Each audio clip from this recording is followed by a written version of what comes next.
Tomorrow is Juneteenth, the annual holiday celebrating June 19, 1865, when word reached Texas that Black Americans who had been slaves were now free. And once liberated, many African Americans fled from the racism of the cities and formed communities of their own in the countryside. Tonight, KVUE's Bob Buckaloo has the story of one such community that's not far from Austin. A road less traveled, Farm Road 672 in Caldwell County, where St. John Colony can be found in the rolling prairie land southeast of Austin. This is where, in the 1870s, 14 families fled racial violence after the Civil War to settle on 2,200 acres in what they called God's country. St. John Colony, where families built their homes, farmed the land, and educated their children. A history best recalled by the people who once lived here. We worked every day, and we lived out the land. The land took care of us.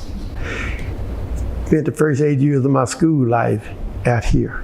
That I'm a product of St. John's Colony, and I'm proud of that. It's a pleasure to look at this place and to know this is where I come from. Those interviews were videotaped by documentarian Bob Karstens, who is working on a film about St. John Colony.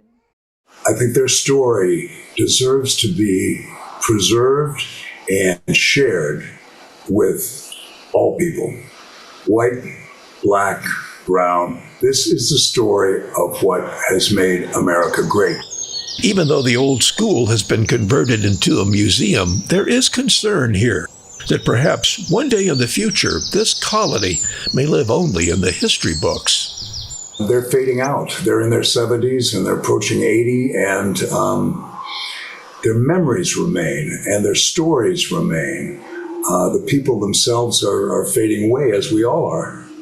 Karsten says he hopes his film will spread the story of the colony's remarkable history and perhaps save St. John from the passage of time. Bob Buckaloo, KVUE News.